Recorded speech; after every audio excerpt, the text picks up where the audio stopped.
Plastik adalah bahan unik yang selalu kita gunakan dalam kehidupan sehari-hari, dari minuman kemasan sampai komponen elektronik.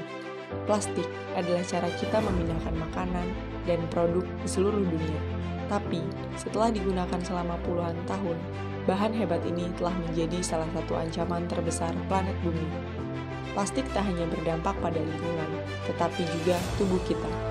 Sekarang, kita perlu memutuskan untuk menggunakan plastik dengan lebih bijak atau melihat anak cucu kita tersiksa akibat kelalaian kita.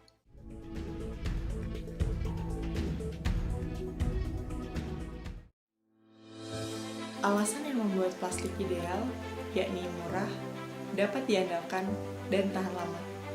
Seharusnya ini bisa menjadi keuntungan. Tapi, semua itulah yang menjadikan plastik ancaman bagi lingkungan kita. Seiring waktu, plastik yang awalnya adalah barang substitusi untuk menyelamatkan lingkungan, berubah menjadi polutan. Tentu hal itu terjadi karena penciptanya, kita, manusia. Plastik mendominasi jenis sampah di masyarakat, mulai dari kantong plastik, gelas plastik, sedotan plastik, styrofoam, bungkus mie instan, makanan ringan, produk-produk sachet, minuman sachet, sampo sachet, sabun sachet. Ini adalah kondisi TPS yang berada di Jalan Rawa Kembar, Kampung Rama Indra, Kecamatan Seputiraman, Lampung Tengah, Provinsi Lampung. TPS ini baru ada sekitar 4-5 tahun belakangan. TPS ini dikelola oleh Kepala Kampung Rukti Harjo bersama dengan Pasar Seputiraman. Namun yang sangat memprihatinkan dari TPS ini adalah sampah-sampah dari berbagai sumber hanya dibuang saja tanpa melalui pemilahan ataupun dikelola lebih lanjut. Keadaan sampah di TPS ini semakin meningkat, bahkan sampai saat ini sudah mencapai ke bahu jalan. Aroma yang tidak sedap sangat mengganggu dan meresahkan warga, baik yang tinggal di sekitar TPS maupun warga yang melintasi daerah tersebut. Jika hal ini terus dibiarkan dan tidak adanya sikap peduli terhadap lingkungan, maka 5-15 tahun yang akan datang, permasalahan sampah ini akan semakin meningkat dan sangat merugikan. Kita di Indonesia memproduksi lebih dari 5,6 juta metrik ton plastik baru. Itu setara dengan sekitar 40.000 populasi paus biru, hewan terbesar di dunia. Itu baru di Indonesia. Belum di seluruh dunia. Hanya sebagian kecil plastik. Bagaimana dengan sisanya? Itu semua berakhir di sini. Ini pemandangan salah satu TPA di Teluk Betung, Bandar Lampung, di mana tempat sampah plastik dari pusat kota dibuang, di TPA Bakung. Menurut beberapa penelitian, TPA Bakung menerima sampah sebanyak 800-1.000 ton per harinya, di mana daya tampung itu tidak sesuai dengan kapasitas sampah yang terus masuk ke lokasi tersebut. TPA Bakung ini dibangun sejak 1994 di atas lahan 14,5 hektar dan memiliki kedalaman 15 meter. Masalahnya, perlu waktu untuk ratusan tahun untuk mengurai plastik. Jadi, kita bisa menemukan sampah yang sudah ada sejak pertama kali kita menggunakan plastik. Apa yang terjadi jika plastik tidak terbuang di TPA? Banyak yang akhirnya terbuang ke sini. Ini adalah salah satu pesisir Teluk Sukaraja, Bandar Lampung, pantai yang diandalkan untuk mencari nafkah oleh para nelayan. Namun, saat ini sudah tercemar oleh tumpukan sampah yang berasal dari laut. Sampah hanyut dari berbagai sungai kota dan bermuara ke laut, kemudian menepi ke pantai Sukaraja. Banyak yang lebih menyedihkan. Salah satunya, Ini adalah lokasi menyelam di Tulamben, di lepas pantai Bali. Atraksi populer di kalangan wisatawan yang sekarang menjadi seperti ini. Ikan-ikan berenang melewati lautan sampah. yang menyedihkan itu bukan bagian terburuknya. Ini adalah pulau sampah di Laut Karibia. Di Samudra Pasifik, pulau-pulau sampahnya lebih besar lagi. Kita mungkin tak melihatnya setiap hari, tapi pulau-pulau ini nyata. Semua plastik ini akan terurai, tapi tidak akan hilang. Plastik yang manusia gunakan untuk membungkus dan memberi umur yang lebih panjang bagi makanan mereka, kemudian menyelinap ke ke dalam piring mereka.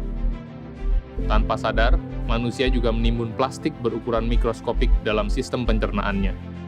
Kita baru aware terhadap polusi plastik itu mungkin baru tahun 2000-an lah gitu, di mana laut kita ternyata ada 5 triliun pieces plastik dan kemudian ada lebih dari 250.000 ton plastik gitu di laut, yang kemudian ini akan terakumulasi di biota-biota yang pada akhirnya dikonsumsi oleh manusia. Mikroplastik ini itu udah sampai masuk di plankton gitu. Zooplankton dimakan oleh ikan yang lebih besar, kemudian ikan yang kecil itu kemudian dimakan sama yang lebih besar lagi, pada akhirnya ditangkap oleh nelayan kita, dan kemudian ada di pasar ikan kita, pada akhirnya ada di meja makan kita gitu, ikan itu gitu. Nah, kalau misalnya itu sudah dimakan, itu justru malah lebih bahaya. Ada yang namanya nanoplastik lebih kecil dari 1 mikron, itu bisa langsung masuk ke saluran darah. Bila itu terjadi, bisa masuk ke saluran sistem saraf pusat, dalam hal ini adalah otak. Gerakan kantong plastik kini banyak dilakukan. Tapi kalau bicara tentang perubahan iklim, Kantong kertas dan kantong kain justru berdampak buruk terhadap lingkungan ketimbang kantong plastik. Padahal, kantong plastik itu awalnya diciptakan justru untuk menyelamatkan bumi.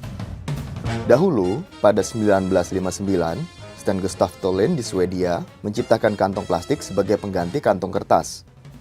Pada era itu, semakin banyak penggunaan kantong kertas berarti semakin banyak juga penebangan pohon.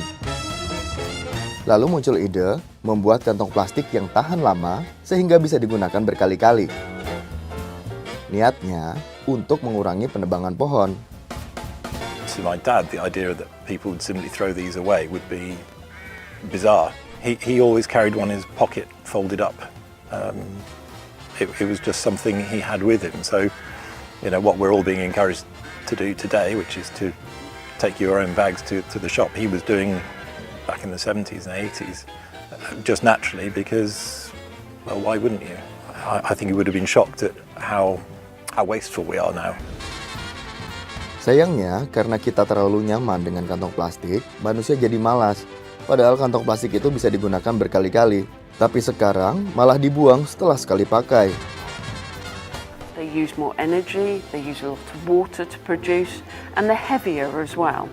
So depending on where they're made, there's an extra environmental impact of transporting them to the shop. dalam proses produksinya, kantong plastik juga menggunakan energi yang lebih sedikit jika dibandingkan dengan produksi kantong-kantong lainnya. Dampak kepada lingkungannya begini, satu kantong plastik yang sudah didaur ulang sebanding dengan kantong kertas baru yang hanya bisa dipakai 3 kali. Atau kantong kain baru yang hanya bisa dipakai 131 kali. Sementara kantong plastik ini bisa didaur ulang lagi. Lalu, kantong apa yang harus kita gunakan untuk menyelamatkan bumi? Pakai apa yang sudah kita miliki, gunakan berulang-ulang. Kalau rusak, bisa kita perbaiki. Intinya, jangan sekali pakai lalu dibuang. Tapi ada satu hal yang bisa kita lakukan untuk menyelamatkan bumi, yaitu bijak dalam menggunakan plastik. Yang paling bagus ya, saya akan menjaga lingkungan karena lingkungan ini akan kita wariskan ke anak cucu kita, ke keturunan kita. Pilihannya ada di kita.